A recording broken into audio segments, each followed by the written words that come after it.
My soul waiteth for the Lord, more than they that watch for the morning. I say more than they that watch for the morning. I say more than they that watch for the morning.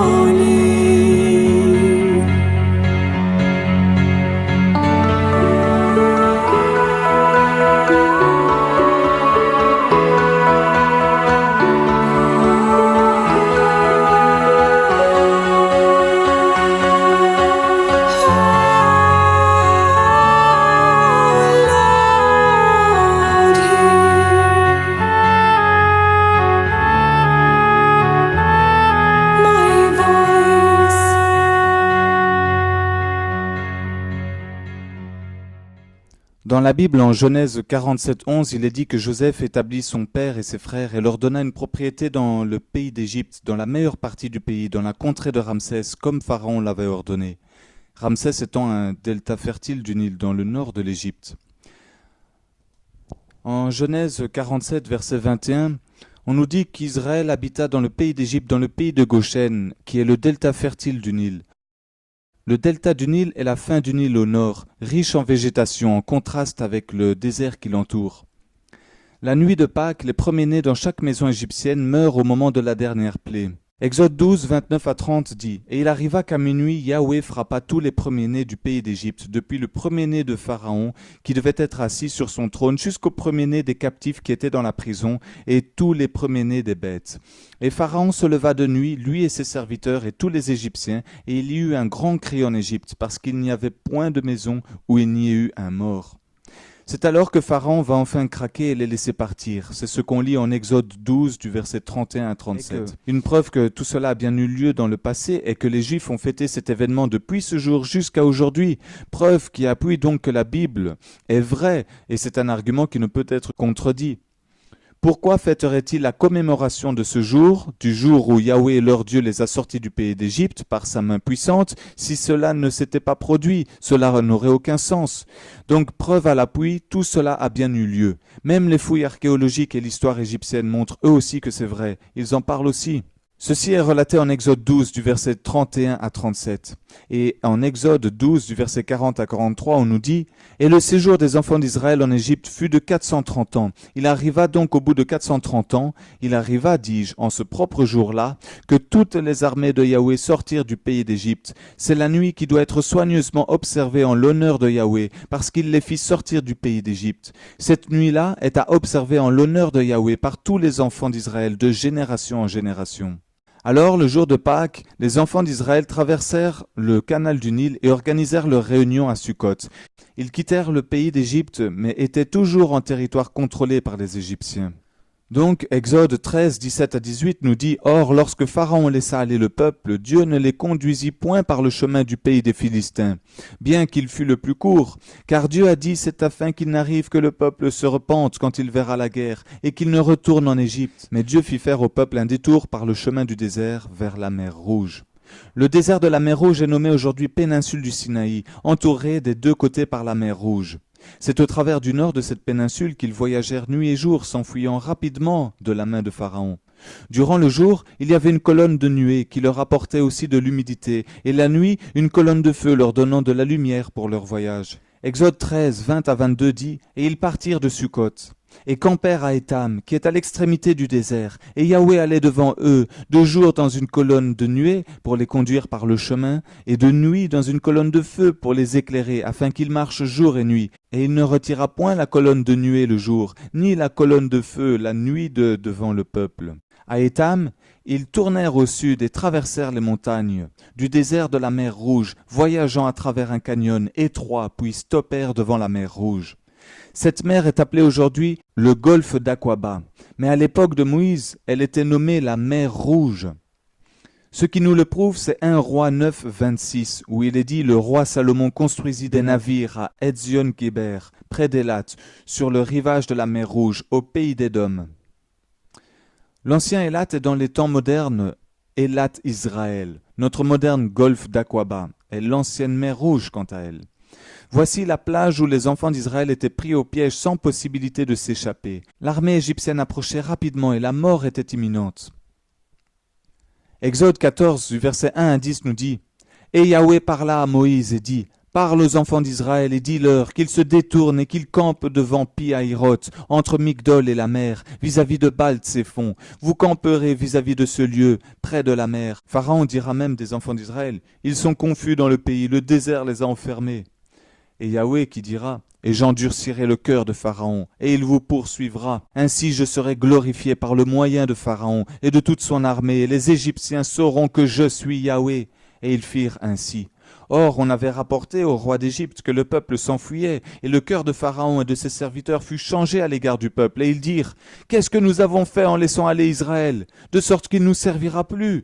Alors il fit atteler son char, et il prit son peuple avec lui. Il prit donc 600 chars d'élite et tous les chars d'Égypte, et il y avait des capitaines sur tout cela. Et Yahweh endurcit le cœur de Pharaon, roi d'Égypte, qui poursuivit les enfants d'Israël. Or les fils d'Israël étaient sortis à main levée. Les Égyptiens donc les poursuivirent, et tous les chevaux des chars de Pharaon, ses cavaliers et son armée les atteignirent, comme ils étaient campés près de la mer, vers Pi-Hahiroth, vis-à-vis de Baal-Tséphon. Et Pharaon approchait, les enfants d'Israël levèrent leurs yeux, et voici, les Égyptiens marchaient après eux. Et les fils d'Israël eurent une grande frayeur et crièrent à Yahweh.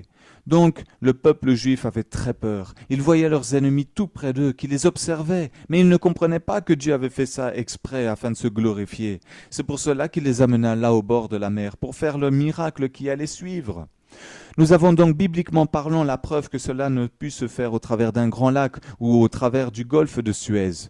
Nous sommes donc au bord de la mer Rouge, reliés en face à l'Arabie Saoudite.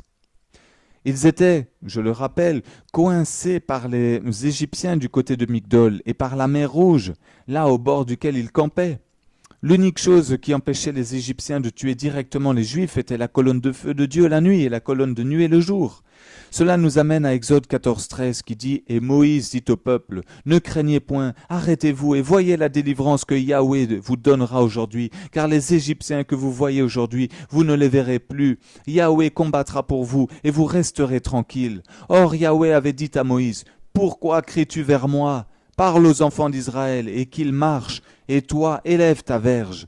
Étends ta main sur la mer et fends-la, et que les enfants d'Israël entrent au milieu de la mer à sec. Et quant à moi, voici, je m'en vais endurcir le cœur des Égyptiens, afin qu'ils entrent après eux, et je serai glorifié par le moyen de Pharaon et de toute son armée, de ses chars et de ses cavaliers. Et les Égyptiens sauront que je suis Yahweh, quand j'aurai été glorifié par le moyen de Pharaon, de ses chars et de ses cavaliers. Et l'ange de Dieu qui était allé devant le camp d'Israël partit et s'en alla derrière eux, et la colonne de nuée partit de devant eux et se tint derrière eux. Et elle vint entre le camp des Égyptiens et le camp d'Israël. Elle était aux uns une nuée et une obscurité, et pour les autres elle les éclairait la nuit. L'un des camps n'approcha point de l'autre durant toute la nuit. Les enfants d'Israël qui avaient quitté l'Égypte allaient se préparer à traverser la mer Rouge. Cela exclut donc la traversée d'un grand lac ou du golfe de Suez, comme je l'ai dit.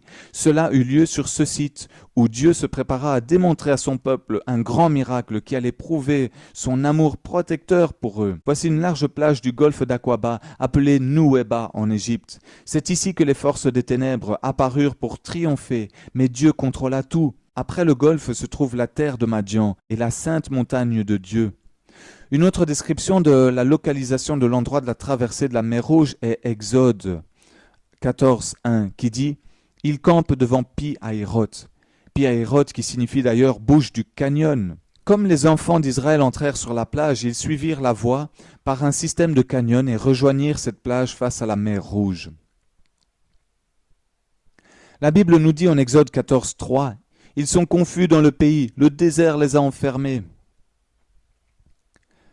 Ils sont finalement arrivés à la fin du canyon qui serpente à travers les montagnes, mais maintenant ils sont enfermés et coincés sur la plage. Exode 14, 19, 20 dit « L'ange de Dieu qui allait devant le camp d'Israël partit et alla derrière eux, et la colonne de nuée qui les précédait partit et se tint derrière eux. Elle se plaça entre le camp des Égyptiens et le camp d'Israël. » C'est ici que la colonne de nuée empêchait donc les Égyptiens d'avancer vers les enfants d'Israël. On lit dans le livre 2 des Antiquités de Juifs, car il y avait de chaque côté une crête de montagne qui se terminait sur la mer, qui était impraticable en raison de leur rugosité et entravait leur vol. La joie d'avoir atteint la plage de la mer a fait place donc à l'angoisse, étant prisonnier de la plage, attendant la mort de la main de Pharaon. Depuis le milieu de la plage, on peut voir Pi-Hahiroth, et au sud, un remarquable marqueur ici sur la plage. Près de la route, nous voyons ce large pilier découvert par Ron Wyatt en 1978 durant sa première visite sur cette plage. Il était couché par terre et il était au bord de la mer, mais aujourd'hui il est à 500 pieds de la mer et a été mis sur du béton. L'unique caractéristique de ce pilier en granit inclut le fait que c'est un style de design phénicien ou hébreu et qu'il date de 3000 ans à peu près. Il a été placé là pour une raison, pour marquer la localisation de la traversée de la mer Rouge sur le sol sec. Il y a un verset dans la Bible qui prouve que ce genre de monument était dirigé pour se rappeler des œuvres de Yahweh. En Ésaïe 19:19, il est dit « Il y aura un autel à Yahweh au milieu du pays d'Égypte et un monument dressé à Yahweh sur la frontière. » Au sud de la plage, nous pouvons voir un pilier. Sur l'autre côte de la rive du Golfe en Arabie Saoudite se trouve une autre colonne découverte par Ron Wyatt en 1984 et a été montrée aux autorités saoudites. Sur le pilier du côté saoudien se trouvaient des inscriptions en hébreu dont les mots qui étaient inscrits sur ce pilier étaient Pharaon, Mizraïm qui veut dire Égypte, Moïse, Mor, O, Yahweh, Salomon, Édom. Donc nous voyons bien que tous ces mots ont attrait à la traversée de la mer Rouge. Nous ne pouvons nier donc que cet endroit fut bien la traversée de la mer Rouge. Pourquoi ces piliers seraient mis là, d'un côté et de l'autre? Les inscriptions sur cette colonne, côté égyptien, ont été enlevées depuis que les Égyptiens vivant là n'étaient pas d'accord de garder un signe de célébration juive chez eux, localisé dans leur propre territoire, vu qu'ils étaient musulmans. En utilisant Google Earth, vous pouvez zoomer et voir le pilier se tenir près de la route. C'est une utilisation excitante de la technologie pour voir la Bible prendre vie.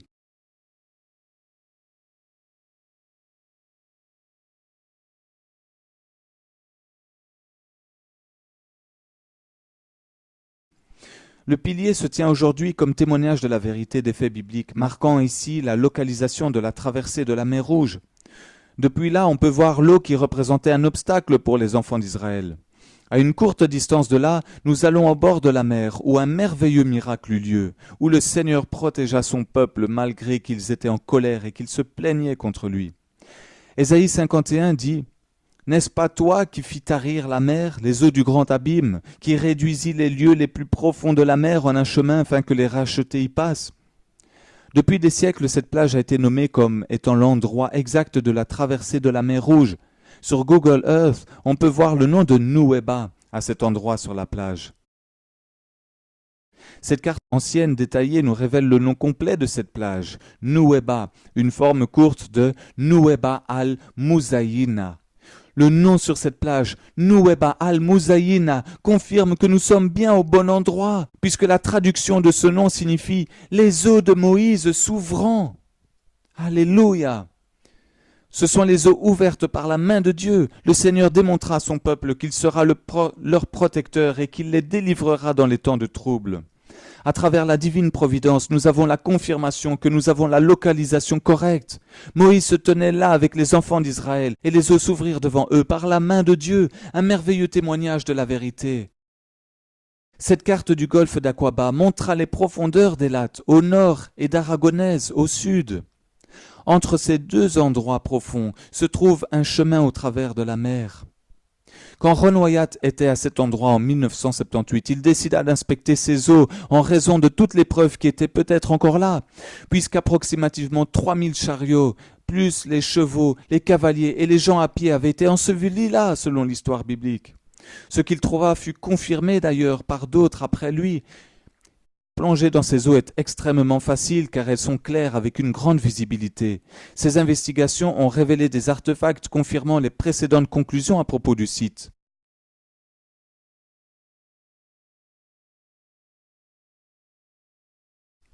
Le premier artefact inspecté est la roue d'un char qui a 3 ou 4 rayons.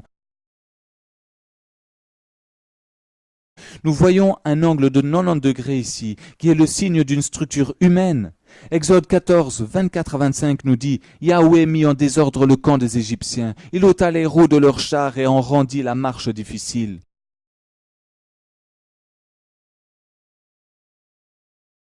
Les chariots avec 6 rayons étaient fréquemment utilisés par les Égyptiens. Les chars égyptiens utilisaient des morceaux en métal au centre de la roue. En utilisant un détecteur de métaux, divers morceaux en métal ont été remontés, couverts de coraux. Ici, nous voyons une autre roue de char avec une partie manquante et le centre de la roue. Le corail a préservé en partie cette roue et la structure humaine. Et ce même après que le bois ait disparu. Ici, une autre roue avec 6 rayons et le centre qui ressort. Ron Wyatt a fait plusieurs plongées et localisé beaucoup d'artefacts. Ceci pourrait être une cabine de char. Ceci paraît être une autre roue de char.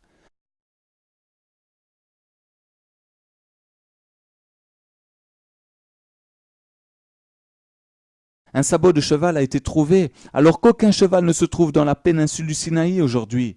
Même des os humains ont été retrouvés, comme ce fémur recouvert de corail sur la droite. Les tests de laboratoire confirment qu'il s'agit d'un os. D'autres os ont aussi été retrouvés. L'os est relevé à l'intérieur du corail.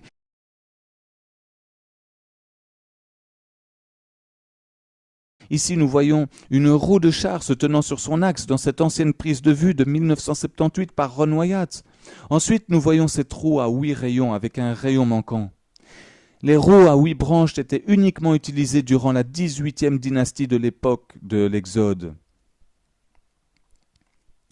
La première découverte sur ce site de la traversée a été cet artefact en or plaqué, laissé par la roue d'un chariot.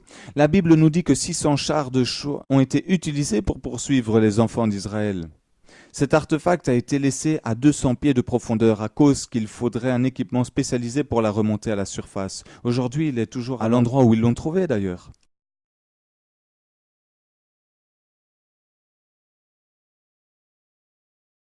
Vu qu'il y a des parties de chariots et d'autres de ce côté-ci, pourrait-il y avoir d'autres parties de chariots et d'autres de l'autre côté du golfe?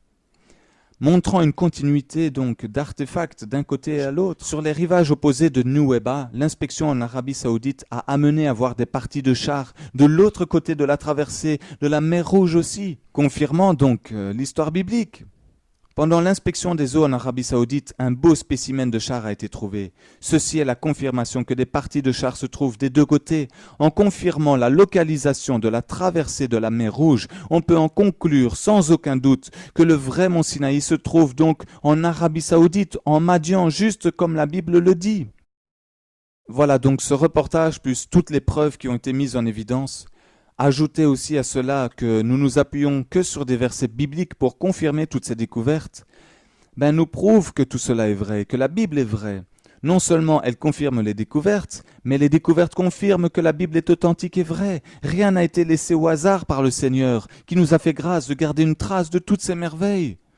Nous pouvons ainsi, par la foi, croire en ces découvertes et en la Bible, mais aussi pour ceux qui sont comme Thomas, qui ne croient pas sans avoir vu. Nous avons pour eux maintenant des preuves matérielles de tout cela.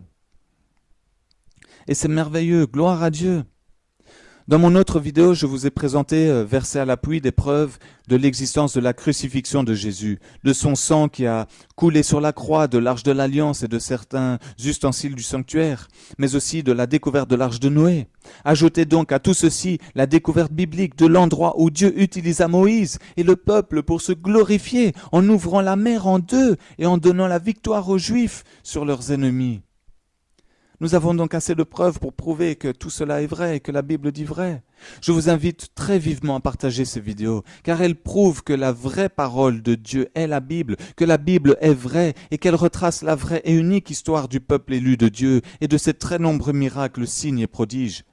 Regardez les vidéos via ma chaîne YouTube et via mon site dieujesus.com qui commence par preuve 1, preuve 2, preuve 3, etc. sur ma chaîne YouTube. Car je vais rajouter un maximum de vidéos concernant toutes les découvertes archéologiques et bibliques qui confirment que la Bible ne peut avoir été inventée, car elle s'appuie sur des faits réels et relate la véritable histoire de l'humanité. Et d'autant plus qu'on a des preuves matérielles. Donc que Dieu soit béni, que Dieu soit glorifié dans le nom de Jésus-Christ, vraiment. Mais quelle grâce de vivre dans cette époque, d'avoir toutes ces preuves matérielles, physiques et réelles, et toutes ces preuves, ces évidences qui sont en plus écrites noir sur blanc dans la Bible, et que nous pouvons donc vérifier par nous-mêmes, sans bouger de chez nous. Merci au Seigneur pour toutes ces découvertes, toutes ces grâces que nous avons trouvées et qui nous a permis aussi de connaître par son envoyé Ron Wyatt, mais aussi par tous ces scientifiques, ces archéologues, ces explorateurs qui ont excavé tout cela et mis à la lumière du jour et à la lumière aussi de la parole de Dieu, prouvant qu'elle est vraie. Dieu avait tout indiqué dans sa parole et Ron Wyatt, qui voulait prouver que la Bible disait la vérité, a été envoyé par Dieu pour nous ramener tellement de concordances liées à des événements et des versets bibliques. Quelle grâce de pouvoir connaître tout cela maintenant et de pouvoir les révéler au monde juste avant son glorieux retour.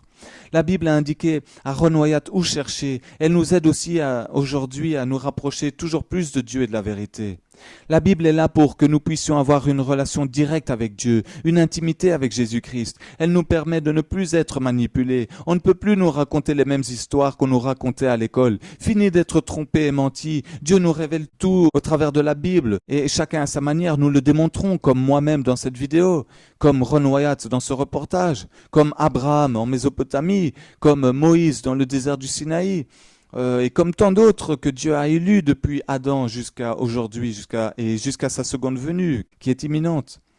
Non seulement par la foi, nous pouvons croire que la Bible a dit vrai, mais maintenant, même pour ceux qui sont comme notre frère Thomas, ceux qui ne croient pas sans avoir vu, peuvent avoir des milliers de preuves matérielles qui prouvent l'existence de la plupart de tout ce qui est dit dans la Bible, et peuvent les vérifier par eux-mêmes. Donc que Dieu soit loué, car on ne peut pas contredire tous les arguments qui sont appuyés par les versets bibliques dans cette vidéo. Il n'y a que l'esprit de l'Antichrist, l'esprit du mal qui tentera toujours de nier les faits qu'on présente ici. Et si vous avez des doutes sur ce que je dis, ce n'est sûrement pas l'Esprit Saint qui vous inspire alors. Je veux prouver au monde que Dieu n'est pas un menteur, qu'il est parfait, qu'il ne se trompe pas, qu'il ne fait pas d'erreur et que la Bible est vraie. Et je veux prouver au monde que sa parole est vérité et qu'elle nous donne accès à son royaume et à la vie éternelle. La parole de Dieu, c'est la Bible. Je vous le montre par ma foi, mais aussi par des évidences terrestres, charnelles et matérielles. Donc qui pourra dire le contraire si ce n'est un esprit mauvais et rebelle à Dieu? Nous n'avons donc pas besoin d'un autre livre que celui-ci, la Bible. Car elle se suffit à elle-même. Pas besoin de rajouter quoi que ce soit comme font les catholiques avec leur missel ou leur livre de catéchisme. Pas besoin du livre de raisonnement des témoins de Jéhovah. Pas besoin du Coran ou d'un livre venu bien après notre évangile de paix. Jésus est la parole de Dieu qui s'est faite chair, nous dit Jean 1.1, et qui est descendu du ciel, nous dit Jean 3.13. Ne vous laissez plus influencer par ce monde franc-maçonnique, ténébreux, menteur et diabolique. Jésus a dit « Je suis le chemin, la vérité et la vie. Nul ne va au Père sans passer par moi. Croyez en Jésus-Christ, croyez en Dieu, en Yahweh des armées. Ne cherchez plus ailleurs. » Cette vidéo est faite pour tous, et en particulier pour celui qui veut être instruit de Dieu, pour celui qui peut-être n'aime pas lire et qui préfère apprendre d'abord par des vidéos, par des enseignements bibliques mis en vidéo. Mais c'est aussi et surtout fait pour vous encourager. Dieu vous donne la vérité, car il dit en Osée 4.6 « Mon peuple est détruit parce qu'il est sans connaissance. » Voilà pourquoi des soldats de Dieu, des serviteurs et des enfants de Dieu comme moi, partout dans le monde, se lèvent, combattent, prient, intercèdent et enseignent en son nom. Ne restez pas sans rien faire. Dieu n'aime pas les chrétiens qui sont ni chauds ni froids. Soyez ou l'un ou l'autre, mais Dieu n'aime pas ceux qui sont passifs, ceux qui sont paresseux, ceux qui ne se lèvent pas pour combattre à ses côtés. Il est plus que temps que nous prenions toutes les armes de Dieu. 2 Corinthiens 10.4 nous dit que les armes de Dieu sont puissantes. Alors partagez cette vidéo. Et vous aussi, faites quelque chose pour Jésus-Christ. Ne laissez pas l'Esprit Saint combattre tout seul. Ne le laissez pas tout faire tout seul en vous disant qu'il vous suffit de croire en Dieu pour être sauvé. C'est faux, c'est tellement faux. La Bible nous dit que si vous ne faites rien et que vous n'êtes qu'un chrétien tiède ou froid, vous serez rejeté de Dieu. Ne prenez pas cela à la légère. Je suis passé par là, j'ai dû être repris par Dieu, être brisé pour devenir un chrétien chaud et non froid ou tiède, et vous annoncez cela aujourd'hui. N'attendez pas qu'un malheur vous arrive pour devenir vrai chrétien. Jésus revient maintenant, il nous reste plus de temps, nous allons vivre son retour. L'enlèvement de l'Église ne sera que pour une partie très infime de chrétiens. Cela choque les chrétiens qu'on dit cela, mais c'est la vérité. Dieu ne prendra pas tout le monde, mais que ceux qui sont purs, qui se sont sanctifiés, qui mènent une vie sainte, qui combattent avec lui et pour lui et qui deviennent parfaits et saints, qui étudient la Bible et la lisent. Voilà pourquoi en Matthieu 20, 16 et 22, 14, Jésus a dit « Il y a beaucoup d'appelés, mais peu d'élus ». Veux-tu faire partie des élus et être pris à l'enlèvement de l'Église dans peu de temps? Applique donc ce que je viens de dire, sanctifie-toi, mène une vie sainte, deviens parfait et saint, étudie la Bible et lis-la, combat dans la prière et intercède pour les autres, garde les commandements de Dieu, prends soin de ses brebis, applique les commandements de Dieu et apprends aux autres à les appliquer. C'est là que tu pourras te considérer comme étant parmi les élus. Si tu ne vois pas ces fruits dans ta vie, il est temps maintenant de te mettre en ordre avec Dieu et de te connecter aux ondes de Papa Yahweh. Que toute la gloire lui soit rendue. Pour toi, mon frère, et pour toi, ma sœur, toi, l'élu de Dieu, tout ce que je viens de dire, tu le fais déjà. Donc fortifie-toi, sanctifie-toi et encore plus. Continue d'étudier et de lire la Bible. Enseigne toujours et encore aux autres les commandements de Dieu et enseigne à les pratiquer. Combattons ensemble, unis par le même esprit dans la prière. Annonçons le retour du Messie imminent à tous. Évangélise ta famille comme tu le peux et ton entourage. Et tiens bon, persévère jusqu'à la fin, car Matthieu 10, 22 dit que quiconque persévérera jusqu'à la fin sera sauvé. À vous tous, je vous dis, rendez-vous devant Dieu. Ou rendez-vous dans son royaume. Choisis la vie en Jésus-Christ. N'aimez point le monde et les choses matérielles et périssables. Amassez-vous des trésors dans le ciel. Louez, glorifiez, exaltez, réjouissez, reconnaissez, remerciez, chantez, dansez, magnifiez et élevez le Dieu de notre salut dans le nom puissant de Jésus-Christ. Car il n'y a de salut en aucun autre que Yahweh, nous dit Jonas 2,10. Je prie pour que vous soyez bénis. Encouragez, fortifiez. Vous qui regardez et écoutez cette vidéo jusqu'à la fin, au nom de Jésus-Christ, soyez bénis, soyez fortifiés, encouragés. Et n'oubliez rien de ce que je viens de vous conseiller en frère. Voilà, que toute la gloire soit rendue à Yahweh des armées, au nom de Jésus-Christ. Amen.